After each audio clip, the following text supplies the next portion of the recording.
Hello everyone, কি খবৰ সকলো বহুত বেছি ভাল থাকে নতুন এটা ভিডিও আজি ভিডিওৰ কথা পাতিম ড্ৰাইভাৰ কনষ্টেবলৰ ওপৰত ড্ৰাইভাৰ কনষ্টেবলৰ বহুত আগৰ পৰা মোক কমেন্ট কৰি আছিল বা কৈ আছিল মেছেজো কৰি আছিল ড্ৰাইভাৰ কনষ্টেবলৰ ওপৰত এটা ভিডিও লাগে ড্ৰাইভাৰ কনষ্টেবলৰ এটা ভিডিও লাগে তো ড্ৰাইভাৰ কনষ্টেবলৰ কাটঅফক লৈ এটা ভিডিও লাগে কাটঅফক লৈ সম্পূৰ্ণ ভিডিও তোমালোকে এ টু জেড শেষলৈকে লৈ আহিছো তাৰ আগত যদি কোনোবাই মোৰ চেনেলটো সাবস্ক্ৰাইব কৰা নাই সাবস্ক্ৰাইব কৰি দিয়া বেল আইকনটো ওপেন কৰি দিয়া আৰু ধুনীয়াকৈ কমেন্ট কৰি দিয়া আৰু কোৰ পৰা হয় তোমালোকে ড্ৰাইভাৰ কনষ্টেবলৰ কিহত আছে অকল ড্ৰাইভাৰ কনষ্টেবলৰ বাহিৰে তোমালোকে আৰু বেলেগ পোষ্টত আছে নেকি হেতু কমেন্ট কৰি দিবা তেনেকুৱা বহুত লৰা আছে তোমালোকে গম পাইছা তেনেকৈ ধৰি লওক ড্ৰাইভাৰ কনষ্টেবলত আছে এবি2 আছে বা ইউবি2 আছে তেনেকুৱা কিছুমান লৰা আছে তো ড্ৰাইভাৰ কনষ্টেবলৰ কিমান আছে তোমালোকে কমেন্ট কৰি জনাবা বল ড্ৰাইভাৰ কনষ্টেবল আৰু কোৰ পৰা হয় কোনখন ডিস্ট্ৰিক্টৰ পৰা তোমালোকে চাই আছে তাৰ ভিতৰত আৰু তোমালোকে কমেন্ট কৰি দিব নাপাহৰিবা ড্ৰাইভাৰ যি কনষ্টেবল আছে তে কনষ্টেবল পৰীক্ষাটো তোমালোকে সকলোৱে জানা এটা লম্বা প্ৰসেস হয় ঠিক আছে প্ৰথমতে ধৰি লওক ফিজিক্যাল হল ফিজিক্যাল সব সেম হয়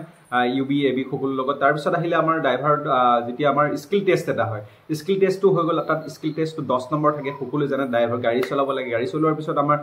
ভাইভাৰ এটা দিব লাগে তা ভাইভাৰটো পাস কৰাৰ পিছতহে তোমালোকে ৰিটেন দিবলৈ পোৱা যায় ৰিটেন দিয়াৰ পিছত আকৌ নেক্সট আকৌ এটা ভাইভাৰ টেষ্ট হয় তোমালোকে এই প্ৰসেসটো সকলোৱে জানা সকলোৱে গম পাইছা মই তথাপিতো আকৌ এবাৰ কৈছো কিহৰ কাৰণে কৈছো নাম্বাৰটো বেছি হয় কিহৰ কাৰণে লম্বা যে ড্ৰাইভাৰ এটাৰ প্ৰক্ৰিয়াটো বেলেগ ধৰি লওক অলপ লম্বা প্ৰসেস হয় তোমালোকৰ প্ৰথমবাৰ ধৰি লওক ফিজিক্যালটো দিব লাগিব ফিজিক্যাল দিব লাগিব তোমালোকৰ তাত থাকে 40 মাৰ্কস ফিজিক্যালত থাকে নেক্সট আহিলে তোমালোকৰ ভাইভাৰ টেষ্টত স্কিল টেষ্ট এটা হয় গাড়ী চলাব লাগে তাত আৰু ভাইভাৰ দিব লাগে তো ভাইভাৰ তাত দিব লাগে তাত ধৰি লওক 10 নম্বৰ থাকে আৰু নেক্সট আহিলে আমাৰ ধৰি লওক ৰিটেন এইখিনি পাস কৰাৰ পিছত ৰিটেন পাস কৰিব ৰিটেন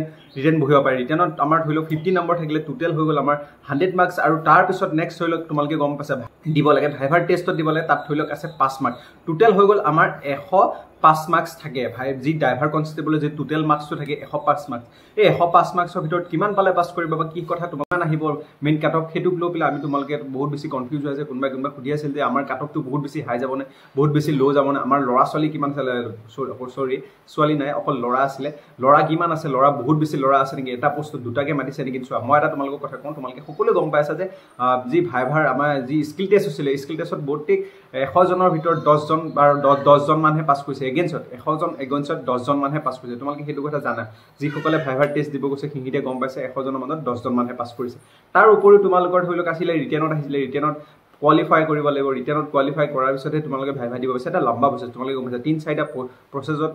জাৰি গৈ যিকিটা বাছিছে এতিয়া বৰ্তমান খালত হিকিটা ৰখি আছে আৰু হিহিতৰ অপেক্ষা বহুত বেছি হিহিতৰ ধৰি লওক এতিয়া আমাৰ বৰ্তমান অপেক্ষা আছে আমাৰ কাটঅফটো কিমান যাব ফাইনেল মেৰিট লিষ্টটো আমাৰ কেতিয়া আহিব বা আমাৰ ৰিজাল্টটো গম পালে সকলো একেলগে দিব আমাৰ মেৰিট লিষ্টৰ কিমান মান কাটঅফ যাব পাৰে তো সেইটো বিষয়লৈ তোমালোকক মই কৈ আছো তোমালোকক প্ৰথমবাৰ মই ক'বলৈ কৈছো যিখিনি ইউআৰ কেটেগৰীত আছিলে ইউআৰ কেটেগৰীত কিমান পোষ্ট আছিলে ইউআৰ কেটেগৰীত আছিলে 333টা পোষ্ট আছিলে আৰু নেক্সট আছিলে তোমালোকৰ ওবিসি আছিলে ওবিসিত আছিলে 177 পোষ্ট তাৰ পিছত নেক্সট আছিলে এসসি কাষ্টত আছিলে 47টা পোষ্ট আৰু এসসি কাষ্টত আছিলে 46টা পোষ্ট তাৰ নেক্সট আছিলে এসটিপি আছিলে এসটিপিত আছিলে 65টা পোষ্ট আছিলে আৰু নেক্সট এসটিএইচত পোষ্ট আছিলে ধৰি লওক তাত আছিলে 33টা পোষ্ট টোটেল হৈ গল 654টা পোষ্ট আছিলে 4টা পোষ্ট তাৰ পিছত নেক্সট আকৌ এটা আছিলে ধৰি লওক তোমালোকৰ ওবিসি পৰা টি টাইপছৰ আছিলে 3% ওবিসি পৰা 3% ধৰি লওক টি টাইপছত যাব তোমালোকৰ এইখিনি পোষ্ট আছিলে এইখিনি পোষ্ট তোমালোকে গম পাইছা কাটঅফটো গম পাইছা তোমালোকে কিমান হল আৰু এটা নেক্সট তোমালোকৰ আছিলে ইমানখিনি পোষ্ট আছিলে আৰু নেক্সট তোমালোকৰ ক'বলৈ আছে তোমালোকৰ কাটঅফটো কিমান গৈছিল ভাইভাৰ কাৰণে কাটঅফ আৰু তোমালোকৰ এই ভাইভাৰ কাৰণে কাটঅফটো তোমালোকক মই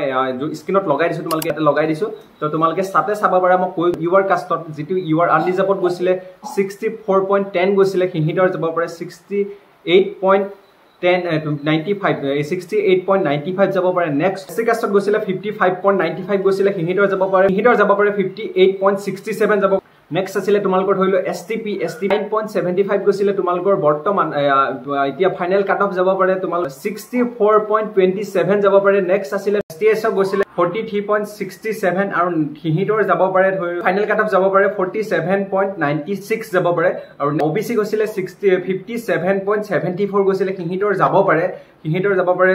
60.74 যাব পাৰে আৰু এটা গৈছে টি টাইপছ আছিলে টি টাইপছ গৈছিলে 47.68 গৈছিলে হিহিতৰ 50.74 যাব পাৰে টোটেল ইমানখিনি আছিলে এটো এনালাইসিস আৰু ধৰি লওক এটা গ্ৰীন জোন হয় তোমালোকে ইমানখিনি যাব পাৰে তাৰ কাৰণে তোমালোকে টেনচন কৰে যে এক্স্যাক্টলি এটোৱে যাব হেতু কথা নহয় তোমালোকে ইমানখিনি ভিতৰত ইমানখিনি এটো যাব পাৰে হয়তো ইমানখিনি যদি আছে তোমালোকৰ মাৰ্কস যদি আছে সেফ জোনত আছে বুলি তোমালোকে ধৰিব পাৰা আৰু ভিডিঅ'ত ইমানেই আছিলে তোমালোকে যদি মোৰ গ্ৰুপটোত যদি এড হোৱা নাই তেতিয়াহ'লে তোমালোকে এড হ'ব পৰা তাত অকল এবি ইউবি অকল ড্ৰাইভাৰ কনষ্টেবল গোটেইখিনি পোষ্ট আছে গোটেইখিনি একেলগে আছে তাত কোনো এটা পাৰ্টি গ'লে বা অকল ড্ৰাইভাৰখিনিয়ে নাই গোটেইখিনি সকলো মিলি একেলগে আছে তোমালোকে তাত কিছুমান কথা আলোচনা কৰিব পাৰিবা তাৰ কাৰণে তোমালোকৰ গ্ৰুপ যদি জইন হ'ব বিচাৰে তাৰ কাৰণে ডেছক্ৰিপশ্যনত মই তোমালোকৰ লিংকটো দি থৈ দিম তোমালোকে ডেছক্ৰিপশ্যনত গৈ তোমালোকে তাত জইন হ'ব পৰা ভিডিঅ'টো ইমান আছিল থেংক ইউ ছ' মাছ আজিলৈ আহিছোঁ বাই বাই